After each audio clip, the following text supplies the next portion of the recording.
Bueno, buenos días a todos y a todas. Vamos a dar paso al segundo día de las jornadas.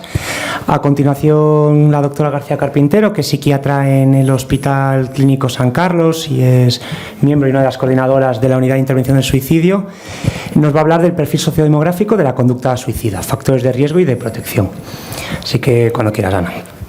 Muchas gracias a todos por venir y muchas gracias a Íñigo por permitirme estar aquí contando mi breve experiencia breve, yo llevo 10 meses como trabajando en una unidad específica de suicidio. Vale.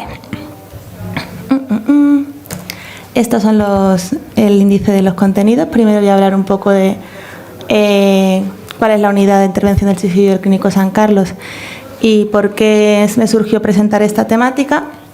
Luego hablaré de los factores de riesgo y de protección más comunes en la conducta suicida, de lo que ya se ha hablado en otras ocasiones. Ayer se incidió bastante. El perfil sociodemográfico de nuestra muestra de pacientes. Aquí ya me meteré con los datos concretos que he extraído yo de 50 pacientes que hemos atendido tras un intento de suicidio del que han sobrevivido, evidentemente. Y luego unos casos clínicos y unas reflexiones finales.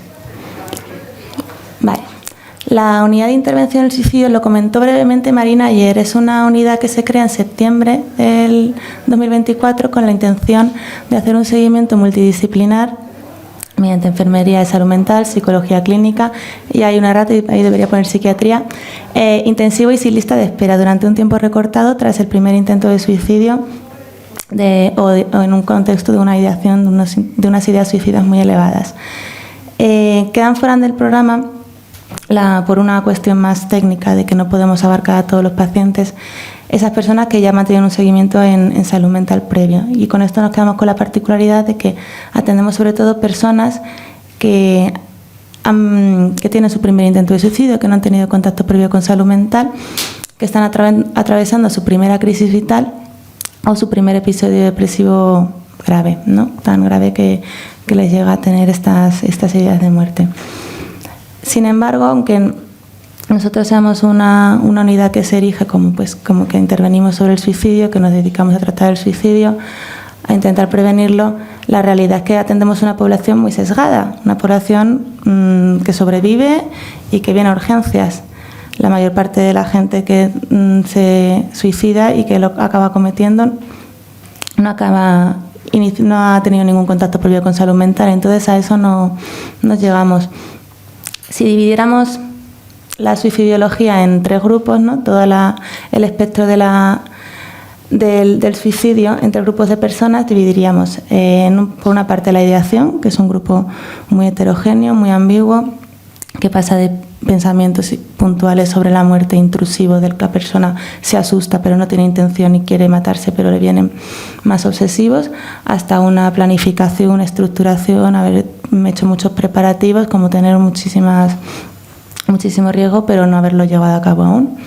Dentro de los intentos, la mayor parte de los intentos, en este caso, en este grupo me refiero a intentos que no han consumado, suelen ocurrir en mujeres, usan métodos menos letales.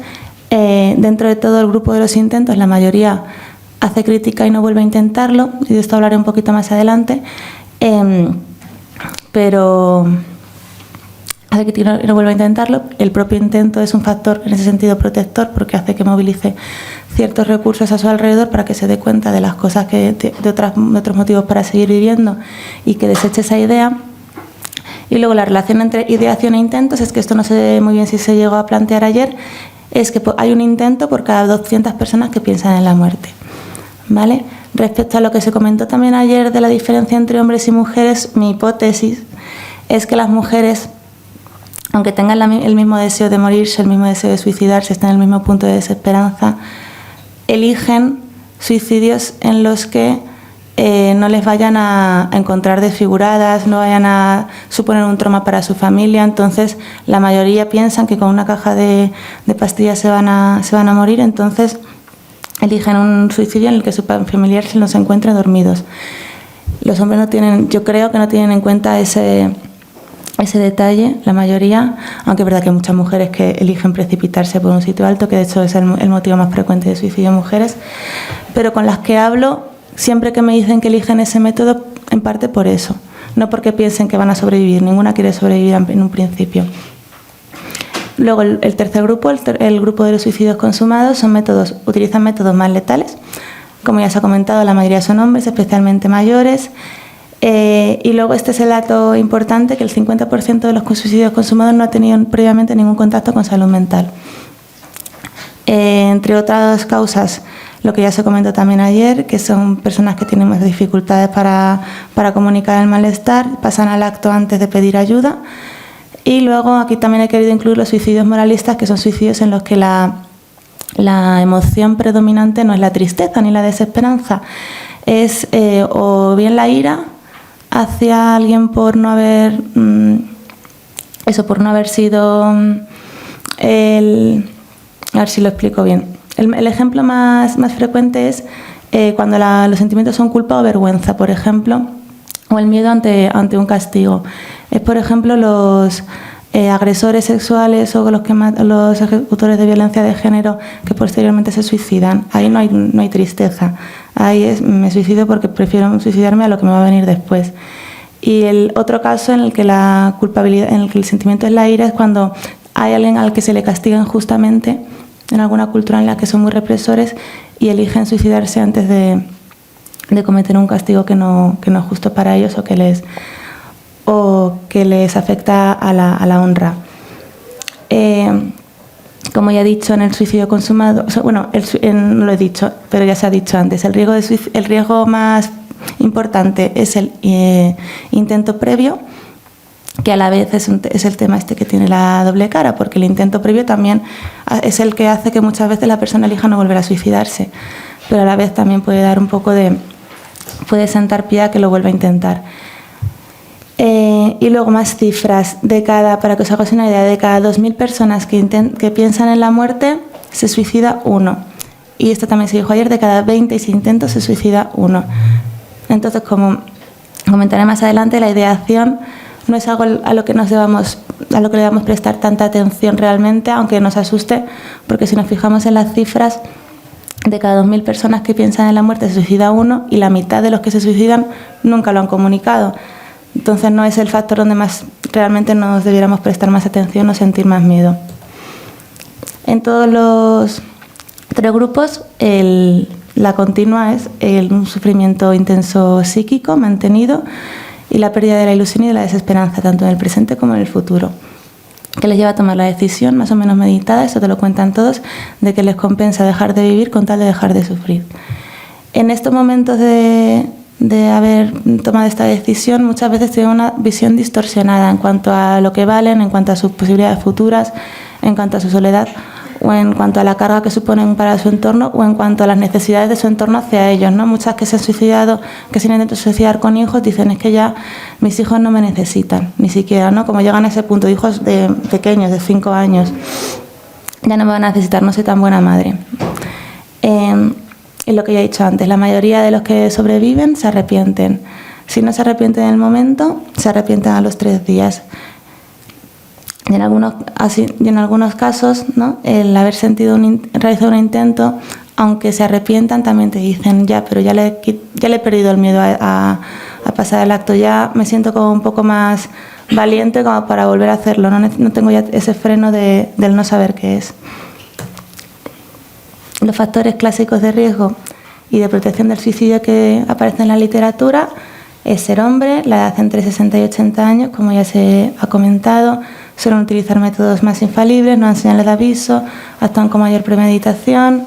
Los factores suelen ser la soledad, el padecer enfermedades, el abandono del hogar por institución, el ser soltero o divorciado, el bajo nivel educativo, pobreza, situación de desempleo, migración. Tener empleos de alto nivel de estrés con acceso a medios letales también es un factor importante de riesgo. La ausencia de creencias religiosas en la población LGTB.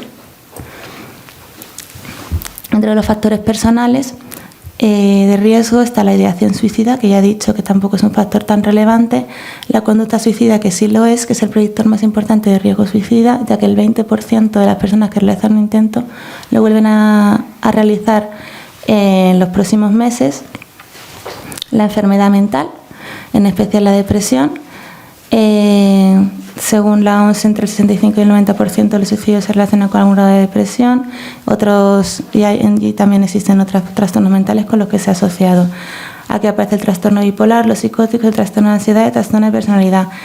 No hablan de los cuadros postraumáticos, que es lo que más hemos visto nosotros. En estos casos yo sí que estoy de acuerdo de que la enfermedad mental influye en la medida en la que la idea de tener ideas de muerte, tener desesperanza, tener apatía y sentirse y tener ideas distorsionadas de ser una carga, al final son criterios depresivos, ¿no? Lo puedes diagnosticar fácilmente depresión, pero todo eso se entiende a través de una historia y a través de una biografía, y no tiene por qué curarse con una pastilla ni con una intervención concreta. A veces la forma de intervenir estas personas es o bien prevenir que no haya tenido estas situaciones tan traumatizantes, o el darle recursos sociales, más que, vamos a mi impresión. O sea que sí que está bien hablar de enfermedad mental, se nos ha colocado a nosotros como agentes que debemos actuar ante esto, pero no somos tan importantes ni debemos ser los únicos.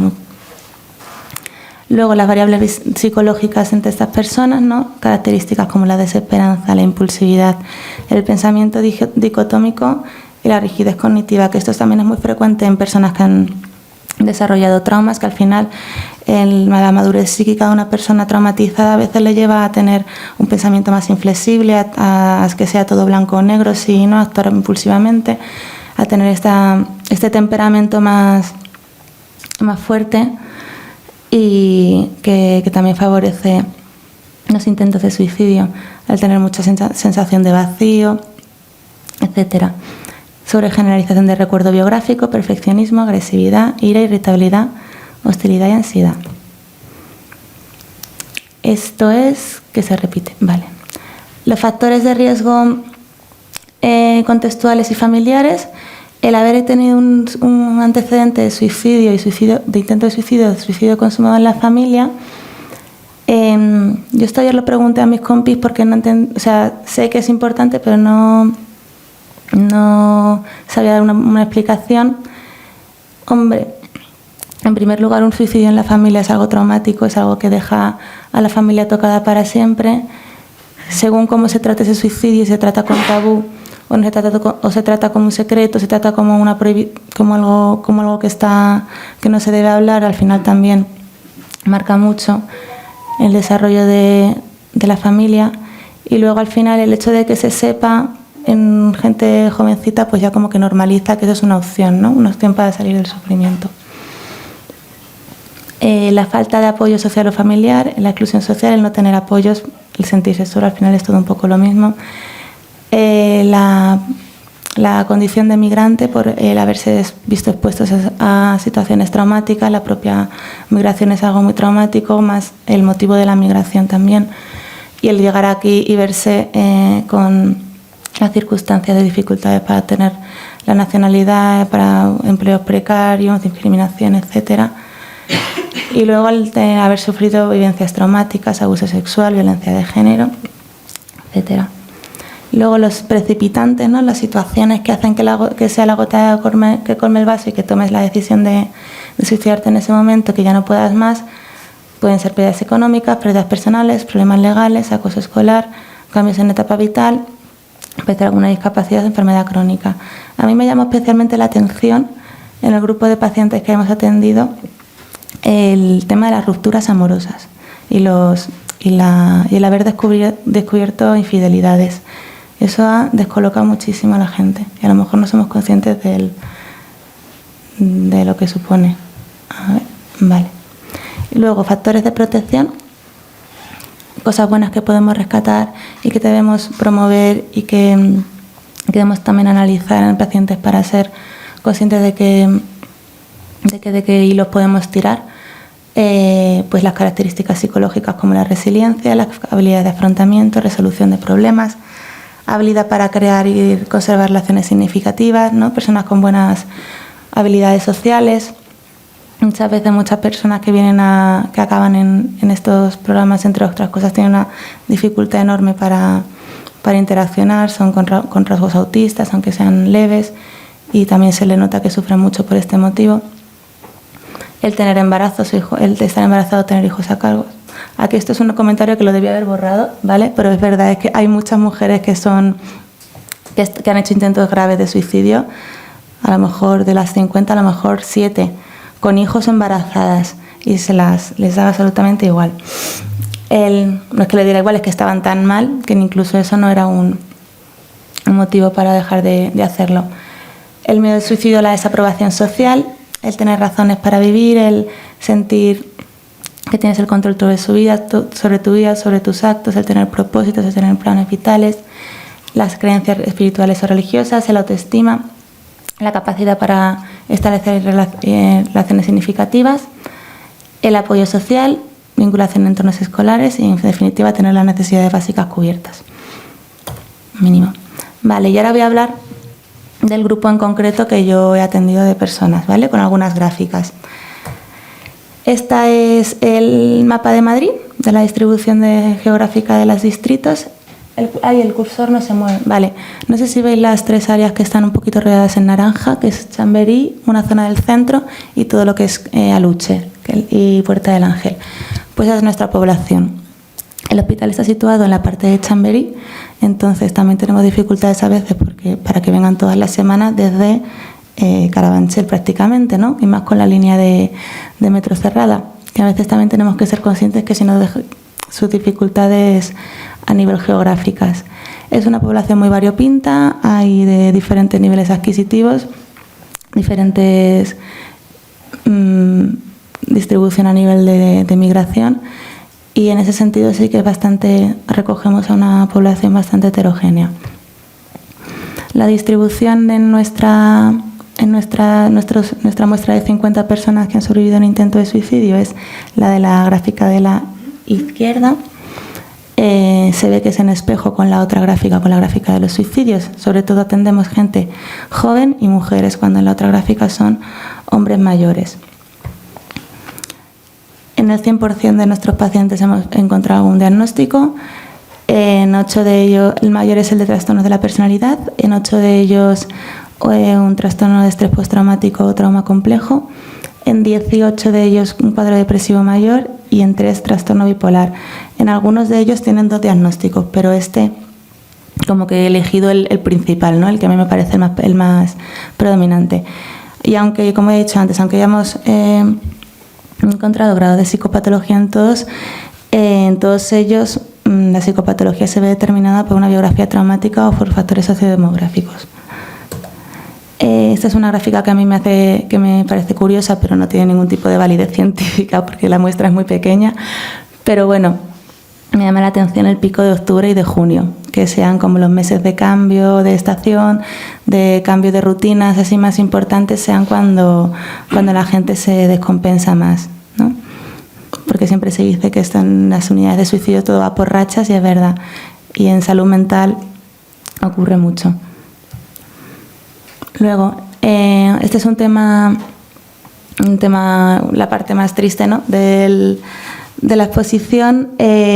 A pesar de los intentos por ofrecer a nuestros pacientes un seguimiento de psiquiatría, de psicología, de enfermería, hay grupos, les llamamos todas las semanas, estamos súper pendientes de ellos.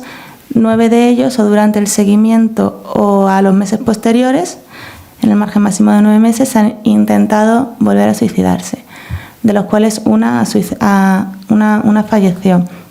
La mujer que falleció, es verdad que fue un caso muy difícil, siempre nos daba la impresión de que nos ocultaba información, venía como siempre pues cuando le interesaba, decía que estaba siempre muy bien, pero a la vez había hecho intentos muy graves, estaba muy sola, no podíamos tener a ningún familiar de contacto que nos dijera un poco. Ella decía que estaba bien, que sacaba a su perro, que tenía su trabajo, dejó el trabajo y no le pasaba nada, estaba bien, todo bien.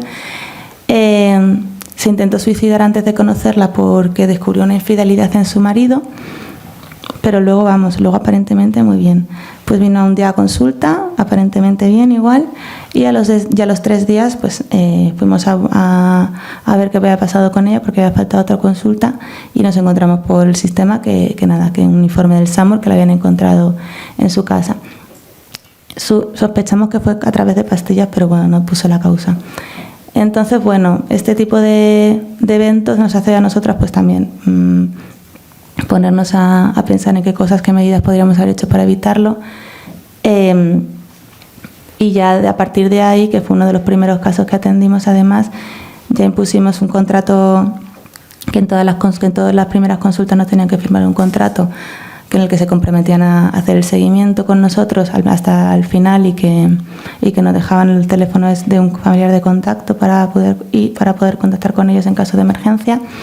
Y la otra medida fue que en caso, ya por protocolo, todas las personas que habían hecho un intento a través de sobreingestas, que son la mayoría, debían, si no tenían un familiar de contacto con el que nosotros nos comunicábamos, que fuese ese familiar el que le dé la medicación día a día o semana a semana, éramos nosotras las que teníamos que dar la medicación prescrita, que estas personas no podían guardar en casa. Lo hemos mantenido hasta el momento así. Otra persona ha hecho otro sobreingesta con pastillas del Mercadona, o sea que no podemos evitar todos los intentos, pero bueno, vamos intentando cubrir todos los riesgos al final. Otros datos importantes. De nuestra muestra, 13 sufrieron abuso sexual, 10 de ellos en edad infantil, la mayoría por un miembro de la familia o por alguien del entorno cercano. 21 de ellos fueron expuestos a situaciones traumáticas graves, malos tratos, abandono, hambruna, amenaza de muerte, persecución por mafias. Te cuentan unas historias. 10 de ellos, en el momento de la evaluación existía un problema social grave, situación de exclusión social, amenaza de desahucio, situación comprometida económica, falta total de apoyo social. En 12 de ellos el precipitante fue una ruptura amorosa, sobre todo en gente jovencita, les desarma mucho. Y luego en 14 de ellos nos hicieron algún tipo de preparativo o de carta de despedida. Este punto me gustaba comentar porque a la vez representa algo más grave, porque sí que representa que es algo que no es impulsivo, que está súper pensado, que quiere que la otra persona sepa que se ha suicidado y quiere reparar la posible culpa posterior, ¿no? Decirle que lo hago por esto, que te quiero, tal. Pero a la vez hoy en día lo hacen de una forma que es a través de WhatsApp o de correos electrónicos, ya no escriben cartas. Entonces son formas en las que la mayor parte de la gente que hace sobreingestas graves permiten que les puedan rescatar rápido, porque en el momento en el que lo hacen ya saben que inmediatamente saben que ha podido pasar algo. Entonces, cuando antes se dejaba una carta, pues yo entiendo que era más difícil llegar a ella tan rápido, pero ahora que se hace por el móvil, pues eso hemos ganado. En 11 de ellos había patología somática relevante, en el 42%, en el 21% la población migrante. Aquí en la tabla aparece cuáles son los países a los que la procedencia de ellos. Este es un dato que también dista con la bibliografía. El consumo de sustancias no ha sido relevante, solo en 3 personas ha tenido que ver con la conducta suicida. Y la población LGTB es un poquito más alta de la población media, pero tampoco es un dato que nos impresione. Vale, estas son la gráfica de los intentos, en la que, en contraposición con la que también vimos ayer, de intentos de suicidios consumados, pues se ve que también lo más frecuente son las sobreingestas. Ha habido 3 personas con menoclisis, bueno, aquí veis el resto de las causas. Vale, y ahora, ¿cómo voy? Vale. Voy a comentar 3 casos clínicos, ¿vale? Bueno, 3 historias, tampoco es tipo caso clínico, para que os hagáis un poco una idea de un ejemplo de cosas que podemos atender, ¿no? En primer lugar, una mujer de 31 años, los nombres me los he inventado, ¿vale? que inicia el seguimiento en salud mental hace un año, pero luego, después de sufrir una violación múltiple en un viaje a Zaragoza, después deja de acudir al psiquiatra. Trabaja como guía turística, es de Málaga, su familia vive allí, tiene una relación muy distante con su madre. Su madre y su hermano son las únicas personas que le quedan de la familia y habla apenas con ellos. Es una persona que de personalidad pues siempre ha sido como muy reservada. No es que no tenga habilidades sociales, sino que ha preferido hacer actividades sola, más retraída por lo general, por lo que no tiene mucha red. Meses antes de que nosotros la conociéramos, empezó con mucha sintomatología depresiva, también por la sintomatología postraumática que estaba sufriendo. Estaba teniendo muchas pesadillas, muchos pensamientos recurrentes relacionados con el abuso, con la violación múltiple. Estaba con unos niveles de ansiedad brutal, no se lo podía quitar encima. Está en un nivel de sufrimiento tal que decidió suicidarse, cogió toda la medicación que pudo acumular, se la tomó en su casa un día que estaba librando, vendió toda su ropa, o sea que lo hizo sabiendo lo que iba a pasar, con la suerte o mala suerte para ella que se despertó a los 3 días en su casa, ¿no? Se sintió muy mal y ya pidió ayuda a la ambulancia y ya empezó con nosotras. Tenía un cuadro depresivo gravísimo, que además la medicación le sentaba mal, nos costó muchísimo, no se dormía nunca. Nos da la sensación de que ella hacía lo que podía por estar con nosotros, por seguir viniendo a consulta, pero la verdad es que nos asustaba muchísimo. No seguía pensando en la muerte, pero no tan fuerte como en el suicidio, ¿no? La sostuvimos un poco. Lo que le hizo mejorar fue que de repente empezó a dormir mejor. De repente con un fármaco bastante potente empezó a dormir mejor y que unos amigos suyos se la llevaron de vacaciones a Asturias y ahí ya despertó. No fue ninguna intervención psicoterapéutica. Lo que hizo fue el entorno familiar. Volvió a trabajar 17 horas al día y no sabemos nada de ella. La pude llamar hace poco y me dijo que había dejado toda la medicación. Así que ahí se queda un poco el final abierto. El segundo caso es una mujer de 24 años, natural de Venezuela, que vino hace 1 año y medio para estudiar aquí con su hermano. Su hermano mediano había ejercido abusos sexuales sobre ella desde los 5 hasta los 8 años, de forma ininterrumpida. Su madre les descubrió y su madre impidió que esto siguiera ocurriendo, pero lo silenció, tampoco le castigó, tampoco hizo una respuesta muy contingente a esta conducta. La madre no vive con ellos, va y viene de Venezuela, entre Venezuela y España, ¿no? Y esta chica y Paula se intenta suicidar cuando llega. Lo que cree la madre es que porque ella rompe con su novio, pero la realidad es que se intenta suicidar cuando su novio rompe con su novia, porque eso implica que se va a quedar sola con él, ¿no? En el seguimiento sale el tema del abuso, intentamos trabajar con la madre, se ofrece una cita familiar a la que boicotean todo el rato y en una última cita con ella que estaba aparentemente bien, pues un buen día nos la encontramos que ha hecho otro intento de suicidio y no nos lo explicábamos muy bien.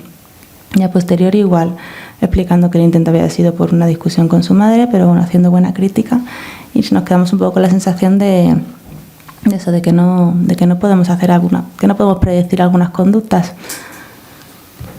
Vale, y luego ya el tercero, que esta es una mujer de 45 años, española, era alpinista y profesora de esquí. A los 30 años, por una negligencia médica, sufre un accidente cerebrovascular que la deja sin secuelas motoras y sensitivas. Tiene que dejar de dedicarse a este empleo, se queda pues con dificultades para caminar, incluso para la deambulación, pero la verdad es que la mujer demuestra mucha capacidad de afrontamiento, muy resiliente, se sobrepone a esto, mantiene su vida como puede, se adapta, llega a los 45 años y se deprime mucho y acaba pensando en suicidarse, lanzándose a un pantano que ella conoce, que tiene una zona que tiene poca agua, que la caída era muy alta, con la mala suerte también de que avisa, se despide de sus familiares y van a y no sé si son sus familiares o unas personas que iban por ahí, pero la rescatan antes de saltar. Lo que surge de luego a posteriori es que la depresión no venía tanto de su discapacidad, o sea, venía mucho motivado por el miedo a que su madre faltase, y de hecho cambió de idea durante el seguimiento y dijo, vale, no me voy a matar ahora, pero cuando mi madre falte voy a pedir la eutanasia. Eso la alivió bastante. Pero lo que había ahí detrás no era el miedo a quedarse sola con su madre, sino quedarse sola con el marido, con la pareja de su madre, porque este señor le había estado abusando de ella también mientras ella estuvo convaleciente tras el accidente, ¿vale? Y esto surgió en una sesión de terapia. El tema de la eutanasia nos puede ser también una ayuda importante en personas de las que vienen pocas, pero las que vienen puede ser muy importante, que justo que precisamente se quieren morir cuando están atravesando una enfermedad crónica, incurable, con unas dolencias físicas, y están pensando en la muerte en ese contexto. Si tú les dices, si les informas y existe que existe la posibilidad de que si cumplen los criterios y los protocolos pueden permitir, o sea, pueden tener, en vez de una muerte violenta y en solitario y dolorosísima, una muerte natural acelerada con su familia en un entorno controlado, y que pueda despedirse de todos ellos y que no sea ese un fin tan trágico, pues les alivia mucho. ¿Vale? Entonces, pues bueno, yo pienso que muchos de los suicidios en gente mayor en realidad son eutanasias, o sea, podrían haber sido eutanasias, la verdad, porque muchas veces la motivación es esa. Vale, y ya acabo con las últimas reflexiones. El suicidio es un fenómeno más social que médico-psicológico. Es la consecuencia de un sufrimiento psíquico intenso en un momento de crisis, que en muchas ocasiones es una conducta impulsiva y no planificada. En el momento de llevarlo a cabo, la persona considera que les compensa morir antes que seguir viviendo con ese sufrimiento. La mayoría de los que sobreviven se arrepienten de ello, encuentran el camino para desear seguir viviendo, por lo que debemos pensar que ningún suicidio está justificado. La ideación suicida no es una continua, no es una persona que piensa en suicidarse cada vez más fuerte y luego lo hace, sino que es algo intermitente.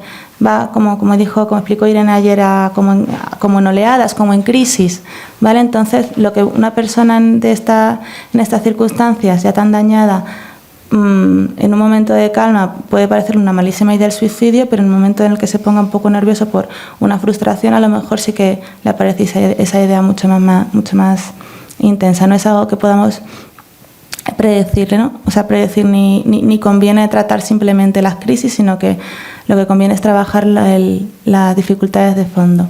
Sigue siendo un problema de primera necesidad, como ya hemos comentado. Los profesionales de salud mental solo podemos llegar a la mitad de los casos. El grueso de suicidios suceden en hombres que no consultan, hombres o mujeres, pero en personas que nunca han consultado en salud mental. Se mata mediante métodos infalibles en población rural.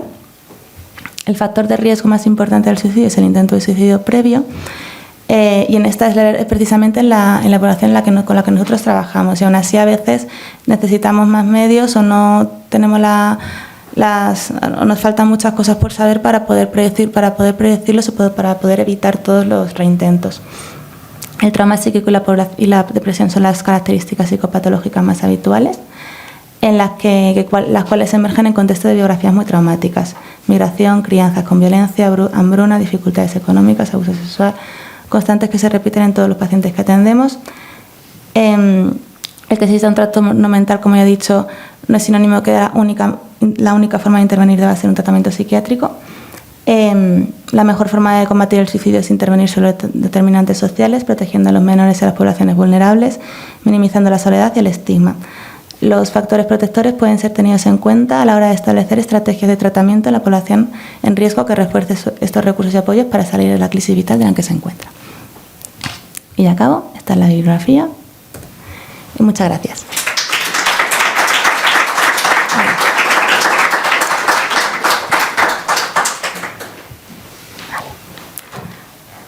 Si no hay preguntas.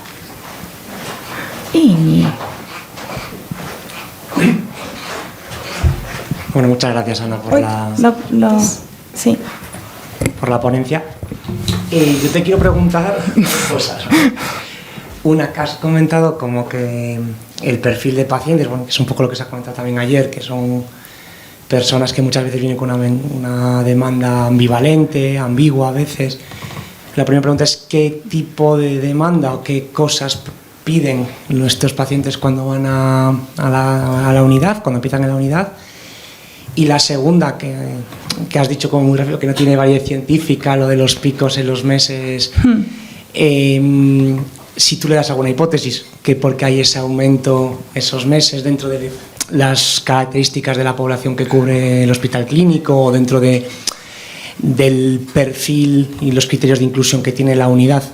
Vale, muchas gracias. La primera pregunta, así de la gente que se me viene a la cabeza, suelen ser gente que está un poco en shock, o sea, que han intentado suicidarse, no lo han conseguido y están todavía haciéndose a la idea de qué pueden hacer, o sea, de quiénes son, de cómo están y de qué hacer ahora. Me da la sensación de que no tienen ninguna demanda, que simplemente están pues dispuestos, están pues a ver qué pasa, ¿no? Ya mi plan era suicidarme, ya no lo he conseguido, pues bueno, pues me presto a la ayuda, y si ya en la primera consulta le dices, bueno, te voy a poner una medicación para que estés más tranquilo y para que duermas bien, que es lo que yo hago, la mayoría lo recogen muy bien. No son gente que te suponga ningún... A mí no me despierta miedo a que lo vayan a reintentar a corto plazo. Están inicialmente están como muy dispuestos. Es verdad que luego pues ya puedes ver de todo. La mayoría les implica una baja laboral, ¿no? Muchos de ellos están trabajando, el estrés laboral también supone un factor precipitante, se intentan suicidar, no lo consiguen, les dan de baja de depresión y se quedan en un estado en el que toda la familia está muy pendiente y que no trabajan. Entonces están como con un cambio también en su vida bastante notable frente a lo previo, que les da también, pues también es un momento para reflexionar en las creencias que tenían previamente, en lo que pueden hacer, en qué cambios pueden hacer en su vida, y ya de paso nosotros le ofrecemos pues es un seguimiento de prácticamente todas las semanas. Entonces las tareas, como que se les cambia la rutina, en vez de tener la rutina de trabajo y de estrés, ahora pasan a tener la rutina pues de venir al hospital 1 o 2 veces al mes, de hacer actividades con la familia y de... Entonces, bueno, la acogida suele ser buena. Ya te digo que luego al tiempo, cuando pasa 1 mes o 2 meses, ya como que todo se vuelven a intentar activar y vuelven a surgir pues las circunstancias previas, pero no suelen tener ninguna demanda, están en blanco. Y en cuanto a los picos, yo creo que es el cambio de estación. Yo creo que es... No sé, yo creo que son los equinoccios o los solsticios. No sé cuál es lo que ocurre en junio y en octubre, pero igual que los bipolares se descompensan, al final lo afectivo que haya de fondo en estos pacientes pues también se puede ver más. Porque bueno, también hay cambios, también está el inicio del verano y el inicio de o sea, hay muchos cambios a nivel social en ese momento, pero... Yo soy me gusta más pensar en la climatología. Muchas gracias.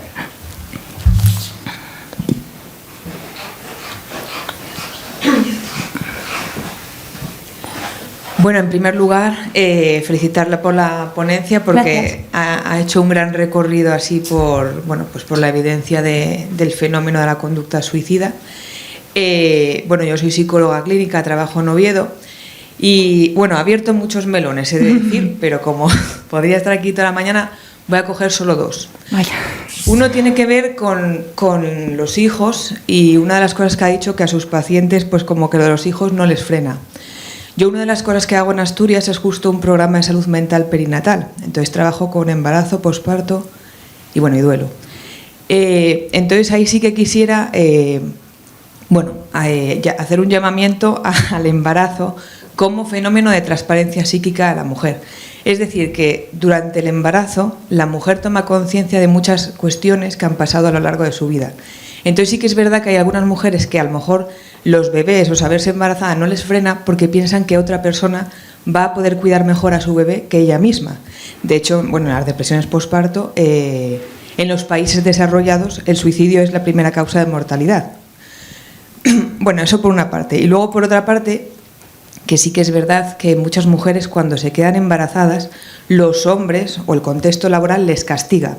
Entonces el bebé es el símbolo de ese castigo, ese rechazo que han vivido. Entonces digamos que lo focalizan en el bebé, pero bueno, no es que dejen de querer a su bebé, sino que bueno, ese bebé simboliza muchas cosas. Entonces, no es que de repente dejen de querer al bebé, sino que el embarazo, lamentablemente en el siglo XXI, sigue trayendo muchas consecuencias aversivas. Entonces, simplemente quería reflexionar sobre ese tema.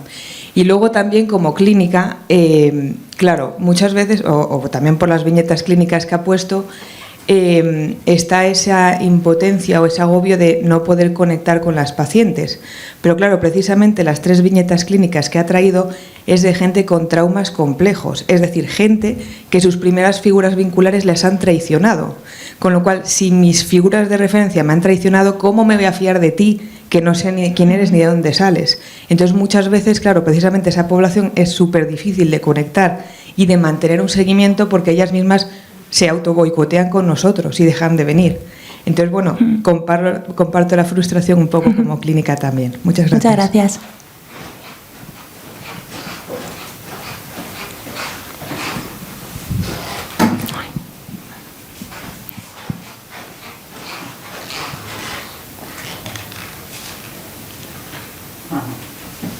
Sí, yo no tengo nada que decir a eso, yo. Hola, entonces te formulo mi pregunta. Buenos días. En uno de los casos clínicos hemos visto que una persona se quedaba más tranquila con el tema de que solicitaba la eutanasia y demás, ¿no? No sé en España cuál es la situación, también aprovecho para preguntaros. Y también he visto en alguna noticia europea de algunas personas con patología psiquiátrica en la que solicitaba eutanasia, ¿no? También no sé cuál es la situación en el entorno, porque por un lado me parece un poco contradictorio, ¿no? Es decir, combatir el tema del suicidio y que quede ahí la eutanasia. No sé si es algo que se le dice para que se tranquilice la persona o si realmente es algo que se va a efectuar o cómo es. Y también un poquito la reflexión de que obviamente alguien con una patología como algunas de las que hemos visto aquí, ¿no? Una depresión profunda o un estrés postraumático, claro, una de las sintomatologías es el deseo de no vivir, de no morir, ¿no? Que eso puede llevar a un deseo de esa potencial eutanasia cuando realmente es un síntoma de su patología. Quería un poquito conocer su opinión o la situación sobre este tema o cuál es su reflexión, su experiencia. Gracias. Yo me siento cómoda informando y ofreciendo eutanasia a personas que tienen ofreciendo la información, porque yo no sería en ese caso la médica responsable. A personas que tienen ideas suicidas en contexto de una enfermedad de otra especialidad, crónica incurable, con pérdida de funcionalidad, dolor, etcétera, que cumplen criterios de eutanasia por neurología, por oncología, por otro tema. Ahí muchas veces la persona no es consciente de que se quiere suicidar, no es consciente de que tiene esa opción de una muerte digna, acompañado en un entorno tranquilo y sin dolor, y a lo mejor lo que eligen es hacer otra cosa, ¿no? Entonces ahí yo lo veo muy claro, el protocolo está muy claro en España, se practica desde hace unos años y va bien. La eutanasia por tema de salud mental es una controversia y yo no conozco casos, está recogido que se puede solicitar y que se puede practicar, pero tienes que demostrar que estás ante una patología en la que se ha agotado todas las líneas de tratamiento y que supone un malestar crónico incurable. Entonces, en salud mental, que es todo tan subjetivo, ambiguo, no puedes tampoco demostrar cómo está esa persona, no puedes demostrar si hay algún tratamiento más que no vaya a poder. O sea, siempre hay tratamientos. Tenemos 37 antipsicóticos y 50 antidepresivos y la esketamina. Siempre va a haber líneas. Entonces, me parece muy difícil que se cumplan los criterios, que cumple el protocolo, porque el protocolo de la eutanasia implica que hay varios comités que revisan las peticiones, hay varias personas que tienen que hacer informes clínicos demostrando que cumplen los criterios, pasa por varios comités, o sea, tardas meses si lo haces todo bien a la primera, pues a lo mejor 2 meses en hacer los 17 informes que necesitas. Está todo, pero por poderse se puede. Yo me imagino que el caso en salud mental más en el que se pueda pedir la eutanasia es una esquizofrenia crónica, un trastorno, o un trastorno esquizoafectivo, un cuadro psicótico grave en el que haya perdido mucha funcionalidad y en el que tenga sintomatología alucinatoria o delirios crónicos que le hagan sufrir mucho y que se haya probado ya con antipsicóticos, con clozapina y no vaya. Ahí, pues sí, pero yo en pacientes con sintomatología más allá de la esfera anímica, postraumática, creo que siempre se le puede... Es muy fácil decir, no, esto no se ha probado, entonces no creo que llegue. Pero yo no la ofrezco a gente deprimida. O sea, yo le informo a la gente a la que tampoco les engaño. En plan de, no te suicides, que vas a poder pedir la eutanasia en 3 meses. Y yo, mientras tanto, sabiendo que no se la van a poder conceder, pues ya, no, tampoco. Tampoco hay que engañar.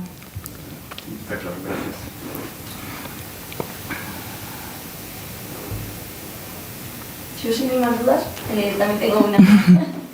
Porque has contado, aparte que has contado así como casos muy bonitos, y en este primer caso que contabas, gracias, que bueno, que de hecho llega a fallecer, ¿no? Y que encontráis, lo cuentas con emoción, que me parece lo lógico, ¿no? Y yo tengo la sensación de que a veces este tipo de programas también son muy demandantes para nuestros profesionales, y quería preguntarte si vosotros tenéis algún espacio de cuidado de los profesionales, o si se te ocurre cuál podría ser o qué se podría plantear para proteger también a personas como tú que trabajáis intensamente en este tipo de programas. El espacio que tenemos es los jueves por la tarde, nos va a tomar una caña. Ese es. Y por ahora nos vale. Le hemos pedido a Marina que revise la posibilidad de tener un supervisor externo y de poder tener también pues un espacio para poder hablar de cómo estamos nosotros. Tampoco creo que sea, o sea, yo ahora mismo estoy bien porque lo compagino con el trabajo en el CSM y por lo menos pues tengo otra parte, no estoy todos los días viendo solamente esto, pero creo que tampoco es un dispositivo en el que uno pueda estar mucho tiempo. Yo creo que habría que rotar un poco, que por ahora estoy bien, pero bueno, que me imagino pues igual que otros dispositivos que son más exigentes a nivel emocional, que uno no debe estar ahí a largo plazo. Sí, yo siento que a veces es fácil incluso insensibilizarse un poco al riesgo, ¿no? Claro. Sí, o normalizar. Yo ya lo que comentaba los últimos días con mis compis es que ellos ya me cuentan que han abusado de ellos y ya no me sorprendo. Es que ya ni tengo una respuesta contingente a eso, porque es que ya como todos me están diciendo lo mismo, ya lo normalizo y es como qué horror, qué tremendo. Pero bueno.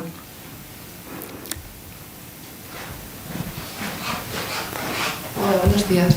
Yo quería preguntarte un poco, me imagino que trabajáis también con las familias, ¿no? Con la familia. Sí. ¿Cómo reaccionan?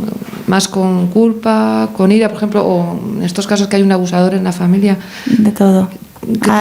Hay familias súper implicadas, que están ahí súper dispuestas, hay familias que son súper agresivas, que no entienden el intento, que lo identifique, que les parece que es una llamada de atención o una agresión hacia ellos.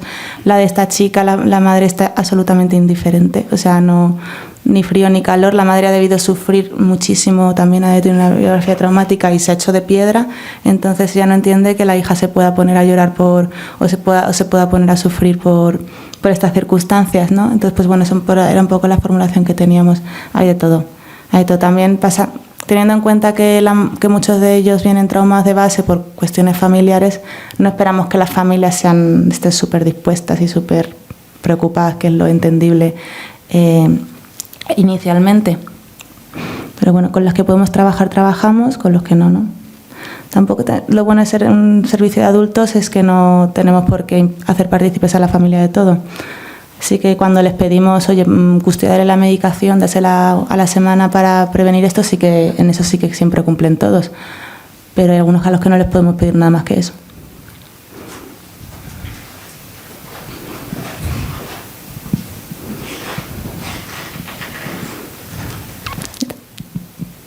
Oye, pues muy bien. Pues me voy de aquí.